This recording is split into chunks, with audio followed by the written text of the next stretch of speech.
La division euclidienne. Donc on va faire cette division, donc qui est déjà, vous avez déjà vu une vidéo avec un seul chiffre là au diviseur, là c'est pour ça que je vous fais celle avec deux chiffres au diviseur. Donc en fait il faut qu'on voit combien de fois 27 dans 3546, mais bien sûr qu'on va pas faire la table de 27 jusqu'à tomber là-dessus. Donc en fait ce qu'on va faire c'est qu'on, comme vous pouvez décomposer un nombre selon les milliers, centaines, dizaines, unités, etc., ben, on va se servir de ça, c'est-à-dire qu'on va prendre en fait une partie du nombre suffisamment grand dans lequel rentre 27. Donc ici par exemple, je ne peux pas prendre 3, hein, 27 ne rentre pas dans 3, mais je peux prendre 35. Et donc, dans 35, combien de fois 27? Ben, une fois 27, ça fait 27, et deux fois 27, ça fait 54. Donc on est déjà au-dessus, donc c'est une fois. Donc ici, il faut que je calcule une fois 27. Je mets la soustraction ici, ou je ne la mets pas, selon votre cas, votre façon de fonctionner. Donc ensuite, je soustrais.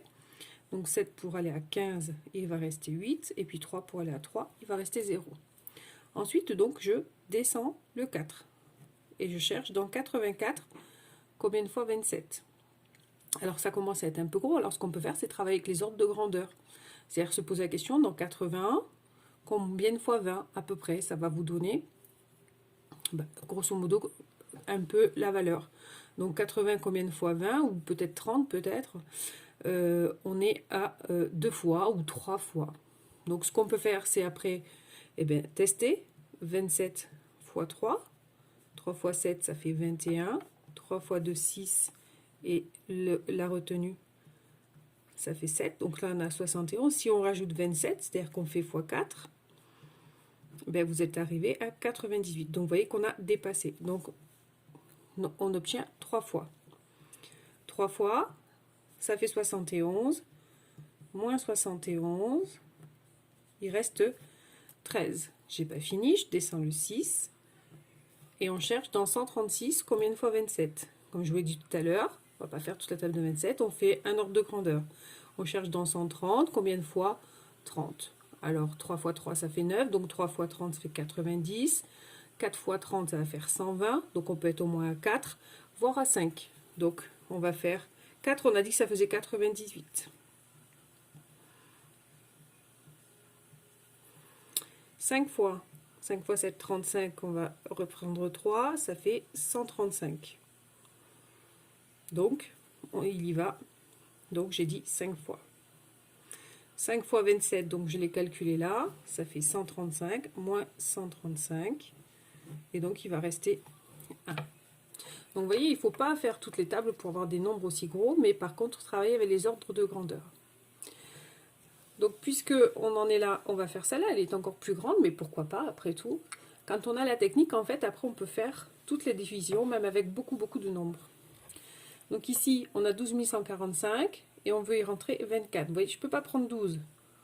24 ne va pas dans 12. Donc, on va prendre 121.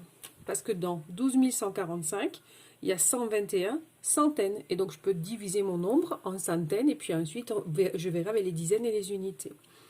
Donc je cherche dans 121 combien de fois 24. Donc rappelez-vous ce qu'on a fait tout à l'heure, on fait un ordre de grandeur.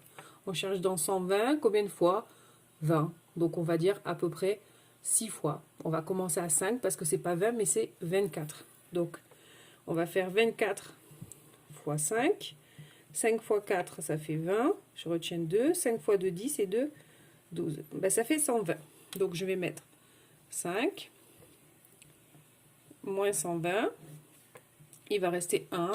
Je descends le 4. Je pose la question. Dans 14, combien de fois 24? Est-ce qu'on peut rentrer 24 dans 14? Non. Donc la réponse c'est pas ah je peux pas, mais c'est 0.